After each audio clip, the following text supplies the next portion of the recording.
মানুষ সর্বোচ্চ নেতাকে নিয়ে খুব চিন্তিত। গত মঙ্গলবার উপস্থাপক আয়াতুল্লাহ আলী খামেনির দপ্তরের এক কর্মকর্তাকে কথা বলেন। তিনি জানতে চান তার কি অবস্থা বলতে পারেন। উপস্থাপক এই কর্মকর্তাকে জানান, দর্শকের কাছ থেকে এই একই প্রশ্নে ভরে গেছে বার্তা কক্ষ।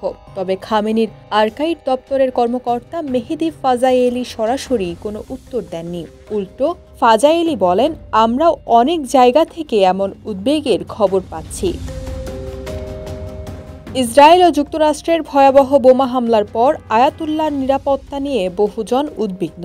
কর্মকর্তা আরও বলেন, সর্বোচ্চ নেতাকে রক্ষা করা যাদের দায়িত্ব তারা তাদের কাজ ভালোভাবেই করছেন। আল্লাহ চাইলে আমাদের জনগণ তাদের নেতাকে সঙ্গে নিয়েই বিজয় উদযাপন করতে পারবেন। প্রায় এক সপ্তাহ ধরেই জনসম্মুখে অনুপস্থিত খামেনি কোনো ভাষণ বা বার্তাও দেননি, অথচ দেশ তখন গভীর সংকটে। এ সময়ের মধ্যে যুক্তরাষ্ট্র ইরানের 3টি পারমাণবিক স্থাপনায় হামলা চালায়। জবাবে ইরান কাতারে অবস্থিত মার্কিন ঘাঁটিতে ব্যালিস্টিক ক্ষেপণাস্ত্র নিক্ষেপ করে।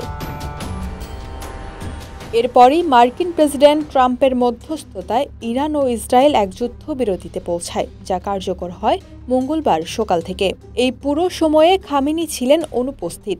সরকারি কর্মকর্তারা বলছেন তিনি এক সুরক্ষিত বাংকারে আছেন এবং হত্যাচেষ্টার আশঙ্কায় সব ধরনের ইলেকট্রনিক যোগাযোগ এড়িয়ে চলছেন। সর্বোচ্চ নেতার এমন অনুপস্থিতি শুধু জনসাধারণ নয়, রাজনৈতিক মহলেও ব্যাপক উদ্বেগ তৈরি করেছে।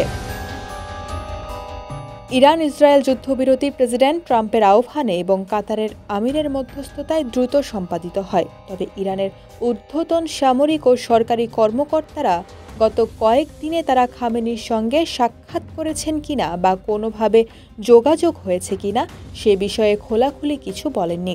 নীরবতা জন্ম দিচ্ছে নানা প্রশ্ন ও জল্পনার। সাম্প্রতিক বড় সিদ্ধান্তগুলোতে খামেনির ভূমিকা কতটুকু, তার কাছে পৌঁছানো কঠিন হয়ে পড়েছে কি, তিনি এখনও দেশ পরিচালনায় সক্রিয়, তিনি অসুস্থ, আহত কিংবা আদৌ বেঁচে আছেন কিনা।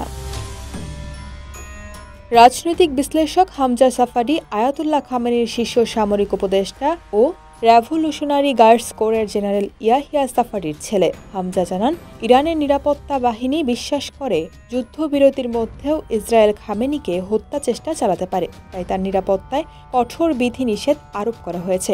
বাইরের দুনিয়ার সঙ্গে তার যোগাযোগ প্রায় বন্ধ রয়েছে। নিউজ ডেস্ক, 24 ঘন্টা বাংলাদেশ।